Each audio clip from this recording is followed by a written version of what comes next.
And with breaking news, King 5 has obtained exclusive video of the crane that collapsed in South Lake Union yesterday afternoon. It was a clear Saturday afternoon in Seattle. The kind of day when the air feels clean, the light bounces off glass towers, and the hum of the city feels steady and calm. But in a span of just a few seconds, that calm shattered. Metal screamed, glass exploded, and hundreds of tons of steel came crashing down from the sky. At 3:28 p.m. on April 27, 2019, one of the tallest cranes in Seattle tore free from itself, collapsing onto Mercer Street and the busy intersection below. 6 cars were crushed beyond recognition. Power lines snapped and whipped through the air. In the middle of it all, 4 people lost their lives before anyone could even understand what had happened.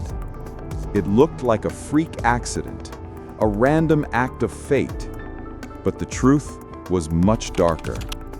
This collapse wasn't fate. It was a consequence. A chain reaction of shortcuts, oversights, and ignored warnings that transformed a routine operation into one of the deadliest crane disasters in recent U.S. history.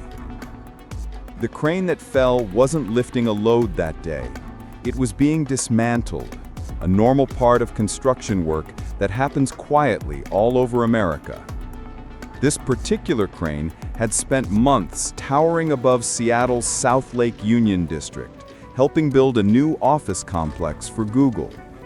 The project represented the future of the city, high-tech, fast-paced, and ever-reaching higher. That Saturday, traffic flowed normally below. Families drove home.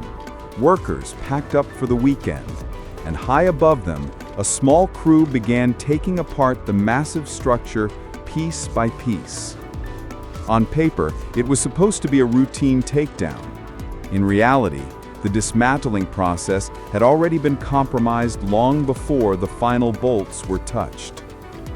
As the tower stood partially disassembled, witnesses described hearing a single, sharp metallic crack, a sound that carried through the air like a gunshot.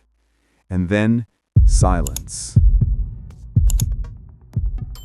A heartbeat later, the upper half of the crane folded in on itself.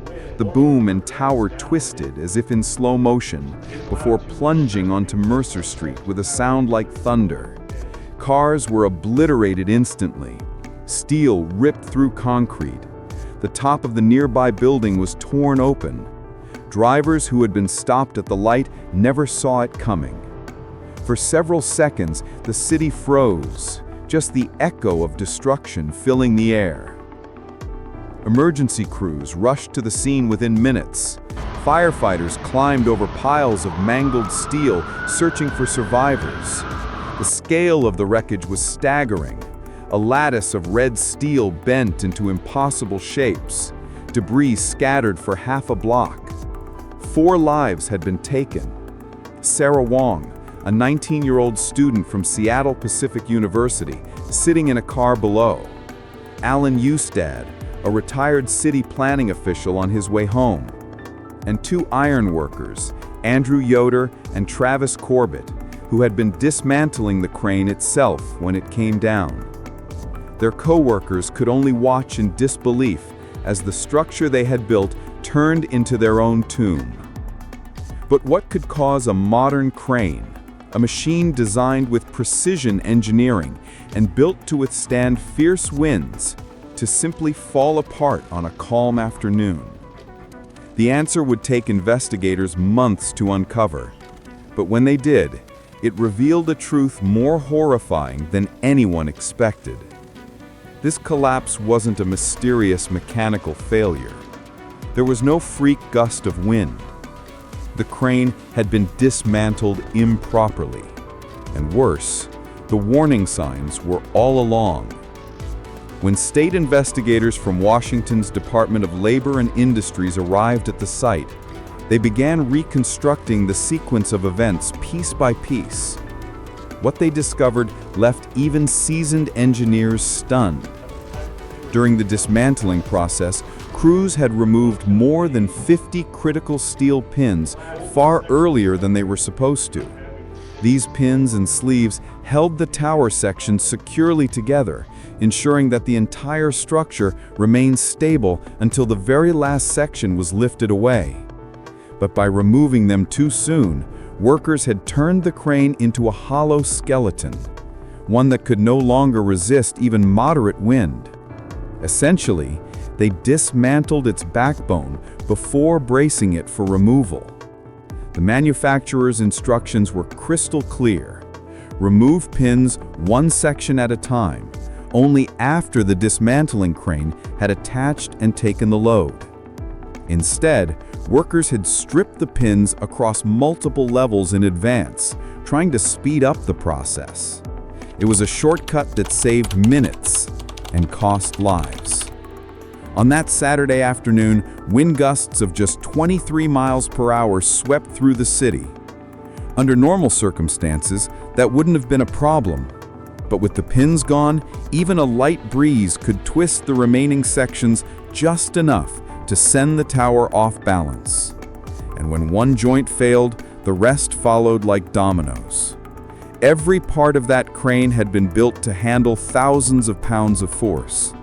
But those forces rely on balance, on tension being shared between dozens of tiny components. The moment those pins were removed, the balance was broken. Engineers later described it like removing the keystone from an arch. Everything else collapses around it. In the end, physics didn't fail. Humans did. The investigation also revealed something more troubling. This wasn't a one-time mistake. It was a habit, a common industry shortcut known to save time during dismantling. In fact, investigators learned that some crews routinely removed pins early, believing that as long as no one disturbed the crane, it would stay upright. That assumption worked until it didn't. One gust, one vibration, one misstep, and the entire structure could fold. It was a form of complacency born out of routine, the kind that creeps into dangerous work when people start mistaking luck for safety. As the truth came to light, public outrage grew. 4 people were dead, and the companies involved had no excuse left to hide behind. Washington's Department of Labor and Industries issued heavy fines. Morrow Equipment Company, which owned the crane, was fined $70,000 for willfully ignoring disassembly safety procedures. GLY Construction, the general contractor, was fined $25,200 for failing to ensure the crane was properly dismantled under supervision. Northwest Tower Crane Services, the company managing the disassembly, faced penalties for inadequate training and oversight. But to the families of the victims, no fine could ever balance what was lost. News cameras captured the aftermath. Twisted steel still lying in the street, flowers taped to fences, candles flickering in the evening wind. Sarah Wong's friends left notes and photos near the site.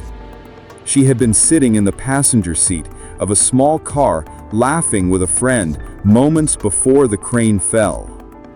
Alan Eustad's colleagues remembered him as a man who had spent his life helping shape Seattle's skyline, only to die beneath it. And for the ironworkers, Andrew and Travis, the tragedy cut deep through their community. They weren't rookies. They knew cranes. They trusted that the structure they were standing on was safe. They died doing everything they were told to do, but someone above them made a choice that sealed their fate. For months after the collapse, the city of Seattle reeled from the shock. How could such a thing happen in one of the most regulated industries in America? The truth was that regulations only work when people follow them. The crane wasn't defective. The materials weren't flawed. The failure lay in human hands, in decisions made to save time, to cut cost, or to simplify a process that leaves no room for simplification. Crane dismantling is one of the most dangerous operations in construction, yet it's often treated as routine, a job done quickly before everyone heads home. That culture of rushing, of familiarity breeding carelessness, was the real enemy that day. And yet, what made this tragedy even more haunting was that the disaster could have been avoided with something as simple as patience. If the crew had waited, if they had followed the manual, if a supervisor had double-checked the pin removal schedule, 4 people would still be alive.